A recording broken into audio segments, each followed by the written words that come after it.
Olá, pessoal! Vamos dar continuidade aos nossos estudos sobre calor e temperatura. Pessoal, a primeira coisa, vocês sabem se há alguma diferença entre calor e temperatura? É a mesma coisa? Eles são sinônimos? O que vocês acham? Quem respondeu que eles são diferentes, que eles não são sinônimos, acertou. E nós vamos ver o porquê. O calor, pessoal, nada mais é que uma energia que se transfere entre corpos com temperaturas diferentes. Logo, nós vamos falar o quê? Que o calor, ele é energia térmica em trânsito. Ou ainda nós vamos poder falar que ele é o fluxo de energia térmica. E esse tipo de forma de energia, o calor, é uma das mais comuns no nosso dia a dia. E o calor, ele se transfere de forma até que espontânea entre os corpos de temperatura diferente, de corpo para corpo. Por exemplo, do corpo com maior temperatura para o corpo com menor temperatura. Exemplo aqui, tá vendo esse cafezinho? Sabe aquele cafezinho de manhã que acabou de ser passado? Que você vê até a fumacinha saindo do café? Então, será que dá pra tomar ele assim de cara? Não, né?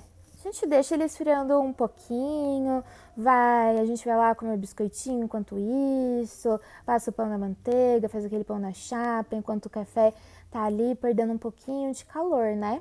Pra gente conseguir tomar ele, não queimar a língua, tudo certo. Mas vamos entender o processo físico que tem por trás de deixar esse café esfriando. Esse processo, pessoal, nada mais é que a bebida ali, ela tá perdendo calor para o ambiente. Porque tem uma temperatura mais alta nele, o ambiente está com uma temperatura menor, então ele vai perder esse calor para o ambiente em que ele está. E nesse processo o ambiente vai ganhar calor. Só que, por exemplo, você está tomando café na sua cozinha. É um espaço muito grande. Então acontece que o calor recebido ali na cozinha não é o suficiente para aumentar a temperatura do ambiente que você se encontra, de uma maneira assim perceptível, propriamente dito, né? Porque o ambiente é muito maior do que o volume da bebida ali que você vai ingerir naquele momento. Tudo bem? Aqui eu coloquei o gelo para exemplificar processos de choque térmico, por exemplo. Tem muitos que, já viu que cozinha pudim no banho-maria? Que você esquenta a água, aí você coloca a assadeira ali e pelo processo de transferência ali de energia, da energia térmica em trânsito, que vai ajudar no cozimento do pudim, ou até mesmo quando você coloca uma quantidade de gelo para esfriar algo. Por exemplo, se você quer acelerar o processo de esfriar seu café, que você está com muita pressa, você faz o quê? Pega lá uns cubos de gelo e coloca a sua xícara entre esses cubos de gelo. O que vai acontecer de uma maneira um pouco mais rápida?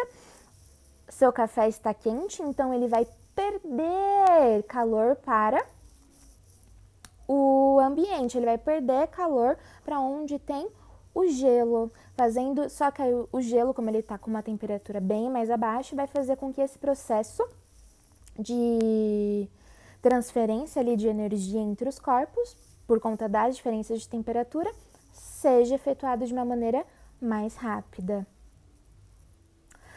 Aí só lembrando que o calor, ele vai do corpo com maior temperatura para o corpo com menor temperatura, tudo bem? Mas já que a gente está falando tanto de temperatura, o que é essa tal temperatura? O que a temperatura se difere, então, do calor? Nós vimos que calor é energia em trânsito, energia térmica em trânsito, né?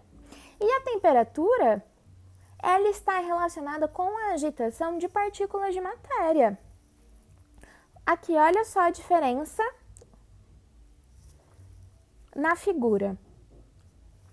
Na figura 1, as partículas elas estão pouco agitadas, então nós observamos que a temperatura ali no termômetro, na graduação, ela fica mais abaixo do que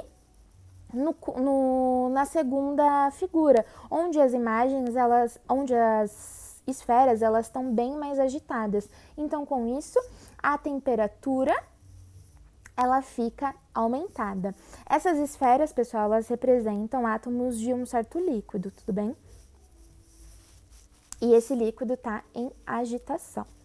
Vocês percebem também que como a temperatura do líquido ela tá um pouco maior, esse líquido ele começa a tomar um volume maior também no recipiente, né? E isso nós vimos ali na outra aula, que tem relação com a dilatação térmica.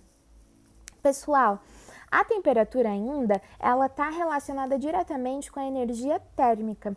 Quanto maior com a energia cinética. Quanto maior a energia cinética, maior será a temperatura. Mas faz sentido, a energia cinética é a energia do... Pensa aí. Quem falou energia relacionada ao movimento acertou. É a energia relacionada ao movimento. E o que nós estamos observando aqui é a agitação de partícula, não é? Que a temperatura é essa intensidade dessa agitação dessas partículas da matéria. Então, está totalmente relacionada com a energia cinética, porque a energia cinética é a energia ligada ao movimento.